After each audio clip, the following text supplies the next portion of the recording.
안녕하세요. 서울신학대학교 오성현 교수입니다. 사랑하는 여러분, 혹시 여러분은 가끔 지금 이 순간이 내 인생의 마지막 시간이 될 수도 있구나 라는 생각을 해보신 적이 있나요? 내가 이제 살 날이 얼마 남지 않았구나 라는 생각 말입니다. 사실 불치의 병을 앓고 있거나 비극적 사고로 생사를 오가는 사람이 아니고서는 살면서 그런 생각을 떠올릴 사람은 아마 별로 없을 것입니다. 하지만 문득 그런 생각이 전혀 떠오르지 않는다고 할 수도 없을 것입니다. 왜냐하면 살면서 죽음과 죽는다는 것에 대해서 한 번도 생각하지 않는 사람은 없을 것이기 때문입니다.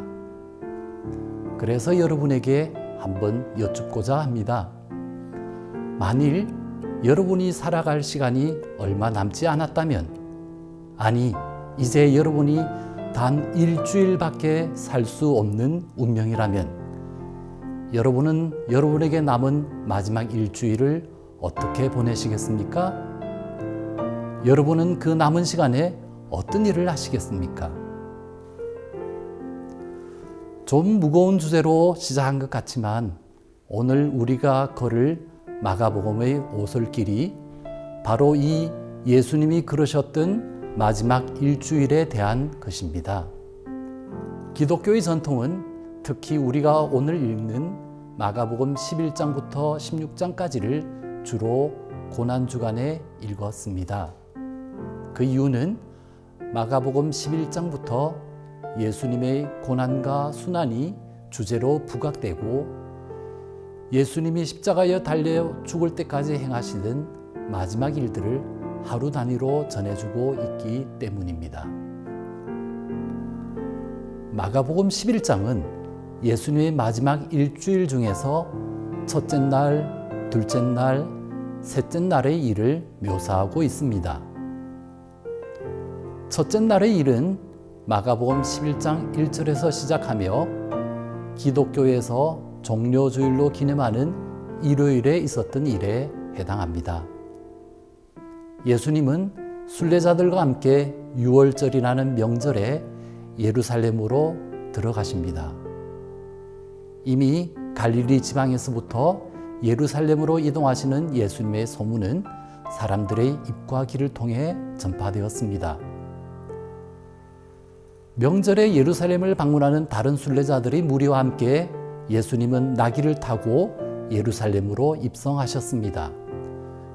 그리고 길가에 많은 사람들이 호산나를 외치며 축제의 분위기를 고조시키고 예수님을 환영합니다.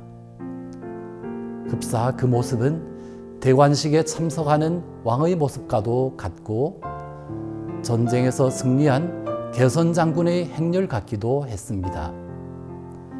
나귀를 타신 모습에서는 흡사 사무엘과 같은 위대한 예언자의 모습을 떠올릴 수도 있었습니다. 12절부터 19절까지는 둘째 날, 즉 월요일에 있었던 일들입니다. 이 날은 성전 정화라는 제목이 붙어있는 사건이 중심에 있습니다. 내 집은 만민이 기도하는 집이라 칭함을 받으리라고 하지 아니하였느냐? 그런데 너희는 강도의 소굴을 만들었도다 라는 예수님의 통렬한 음성이 귓가에 쟁쟁한 그런 사건입니다. 예루살렘 성전이 신앙의 중심이 되기보다는 오히려 성전 정치와 권력의 중심이 되어가고 돈벌이와 이전 투구의 대상으로 전락하고 있는 모습을 안타까워하시는 예수님의 심정을 읽을 수 있는 장면입니다.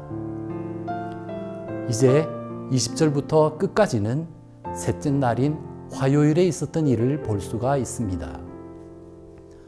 셋째 날은 예수님이 저주하신 무화과 나무의 상징에 대한 가르침과 기도에 대한 가르침, 그리고 성전 정치의 중심에 있는 대제사장들과 서기관들 그리고 장로들이 예수님의 가르침과 행위에 이의를 제기하고 논쟁하는 장면들이 중심에 있습니다. 그들은 예수님의 권위에 도전했고 결국 그 권위를 인정하지 않았습니다. 사랑하는 여러분, 이제 마가복음의 오솔길이 점점 결말을 향해 가고 있습니다. 예수님의 마지막 일주일에는 어떤 일들이 있었는지, 그리고 그 마지막 일들이 나에게는, 그리고 우리에게는 어떤 의미가 있는지 이제 드라마 바이블을 들으면서 좀 더 생생하게, 좀 더 깊이 생각할 수 있는 시간이 되기를 바랍니다.